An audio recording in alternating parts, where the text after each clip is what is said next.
Imagine só, você está cavando no seu quintal, esperando encontrar talvez algumas pedras, raízes ou até um antigo prego enferrujado. Mas, de repente, sua pá bate em algo duro, muito maior do que qualquer coisa que você já viu antes. Você e seus amigos começam a cavar freneticamente, e logo percebem que estão desenterrando nada menos que um gigante de pedra, com quase 3 metros de altura. O que você faria nessa situação? Chamaria a polícia? Um museu? Ou talvez correria para contar para todo mundo da cidade? Pois foi exatamente isso que aconteceu em outubro de 1869, em Cardiff, uma pacata vila no interior do estado de Nova York. O que começou como um dia comum, logo se transformou em um dos maiores mistérios do século XIX. O gigante de Cardiff virou sensação da noite para o dia.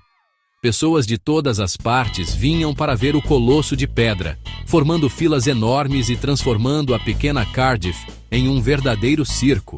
Até cientistas renomados, professores universitários e curiosos de todos os tipos foram enganados pela descoberta. Mas, como toda boa história, havia uma reviravolta esperando para acontecer, porque no fim das contas, tudo não passava de uma farsa, uma pegadinha tão bem feita que enganou até os mais céticos. Hoje à noite vamos mergulhar fundo nessa história hilária e surpreendente, explorando os 10 fatos mais malucos sobre o gigante de Cardiff. Prepare-se para uma trama cheia de dinheiro, egos inflados, truques geniais e, claro, um bloco de pedra gigantesco. Pronto para embarcar nessa aventura? Então, vamos nessa! 16 de outubro de 1869. Uma manhã fria e enevoada em Cardiff, Nova York, onde o silêncio rural é quebrado apenas pelo som de pás cortando a terra úmida. 2 trabalhadores, Gideon Ammons e Henry Nichols, estão cavando um poço na fazenda de Stub Newell. Eles esperam apenas encontrar água.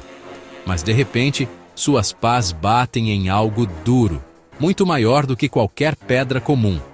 Com as mãos sujas de terra e olhos arregalados, eles começam a desenterrar o que parece ser um pé gigantesco, esculpido em pedra. Logo revelam um corpo inteiro. Um homem de pedra de 3 metros de altura, deitado sob a terra há séculos. Ou assim parece. A notícia se espalha como fogo. Em poucas horas, vizinhos, fazendeiros e curiosos de toda a região se aglomeram ao redor do poço, boquiabertos diante do colosso. Uns sussurram sobre milagres, outros apostam em um fóssil pré-histórico. O debate esquenta. Seria um gigante bíblico, uma prova da existência de titãs antigos, ou apenas uma fraude? Cientistas chegam para examinar o achado, líderes religiosos citam passagens das Escrituras, e a multidão discute animadamente. No meio do tumulto, o fazendeiro Stub Newell vê uma oportunidade. Instala uma cerca ao redor do gigante e começa a cobrar entrada de quem quiser ver o fenômeno de perto.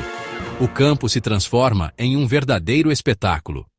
Filas se formam, moedas trocam de mãos, e o caos, junto com a grana, começa a tomar conta de Cardiff.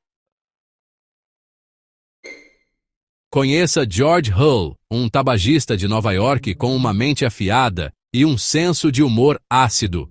Hull não era apenas o gênio por trás do gigante de Cardiff. Ele era um mestre em manipular expectativas e desafiar crenças. Tudo começou após uma discussão acalorada com um pastor sobre a existência literal de gigantes bíblicos. Hull, ateu convicto, ficou fascinado e irritado com a facilidade com que as pessoas aceitavam histórias fantásticas sem questionar. Determinado a provar seu ponto, Hull investiu uma pequena fortuna. Comprou um bloco de gesso de quase 4 metros, alegando que seria uma estátua de Abraham Lincoln para despistar curiosos. Ele contratou um escultor alemão habilidoso que trabalhou em segredo, esculpindo cada detalhe, até mesmo poros e veias, para dar realismo à descoberta. O gigante foi então enviado em segredo para a fazenda de seu primo, William Newell, em Cardiff, Nova York. Lá, sob o manto da noite, eles enterraram a estátua, selando o destino de uma das maiores farsas da história americana. O plano era audacioso e exigiu 2 anos de paciência, planejamento meticuloso e nervos de aço. Hull sabia que, para enganar o público, cada detalhe precisava ser perfeito. Quando o gigante finalmente foi descoberto, a notícia se espalhou como fogo. Cientistas, religiosos e curiosos se aglomeraram para ver o colosso, debatendo sua origem e significado. Alguns acreditavam piamente, outros duvidavam, mas todos estavam fascinados. Hull não só expôs a credulidade humana, mas também enriqueceu com a farsa. Sua obra-prima enganou uma nação inteira e entrou para a história como um dos maiores golpes do século XIX. Hull e seu escultor não apenas esculpiram uma estátua, eles a fizeram parecer antiga. Eles adicionaram poros falsos com martelos de ponta fina, mancharam-na com ácido e a envelheceram com areia. Depois de 1 ano debaixo da terra, o gigante parecia convincentemente velho. Quando foi finalmente descoberto, enganou quase todo mundo. Foi uma aula de mestria em decepção. O gigante de Cardiff foi um sucesso instantâneo. Newell montou uma tenda e cobrava entrada. Multidões vinham de todos os lugares. A fazenda virou um carnaval e Hull vendeu sua parte por uma fortuna. O gigante era agora uma celebridade, faturando grana e manchetes. Mesmo depois que a farsa foi revelada, as pessoas ainda pagavam para vê-lo. O espetáculo era imparável. Entra P.T. Barnum, o maior showman de todos. Ele tentou comprar o gigante por $50 mil, mas foi recusado. Então Barnum fez sua própria réplica e afirmou que a dele era a verdadeira. De repente havia 2 gigantes, cada um chamando o outro de falso. O público adorou o drama, e o gênio de marketing de Barnum alimentou o frenesi. O debate sobre qual era o verdadeiro só deixou ambos mais famosos. Era uma farsa de uma farsa, e a América não se cansava. Cientistas como Othniel Marsh, de Yale, rapidamente classificaram o gigante como uma farsa apontando as falhas, mas muitas pessoas, clérigos, médicos e o público, queriam acreditar. Sem tecnologia moderna, o mistério prosperava. O choque entre ceticismo e crença manteve a lenda do gigante viva. Eventualmente a verdade veio à tona. Hull confessou, revelando cada detalhe da farsa. Mas a confissão não matou a fama do gigante. As pessoas ainda se aglomeravam para ver a famosa fraude. A história era agora maior que a própria pedra. Então, Hull enfrentou consequências? De jeito nenhum. Ninguém foi acusado. As pessoas pagaram para ver uma atração, e foi isso que elas receberam. Na América do século XIX, uma pegadinha inteligente era quase admirada. O gigante de Cardiff se tornou lendário, não criminoso.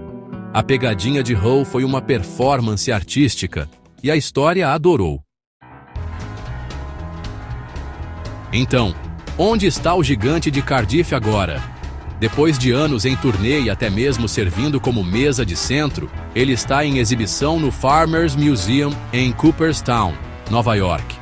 As pessoas visitam não pela autenticidade, mas pela história. O gigante permanece um monumento à credulidade e uma ótima história. Às vezes, as melhores histórias são aquelas que nos enganaram a todos. Esse é o gigante de Cardiff. Uma farsa que fez história de verdade. Ele gerou debates, construiu fortunas e mostrou o quão poderosa a crença pode ser. A lição? Mantenha a curiosidade, faça perguntas e não tenha medo de duvidar. Obrigado por assistir. Se você gostou desta história, curta, compartilhe e comente. Você teria acreditado no gigante? Até a próxima para outro caso incrível. Boa noite!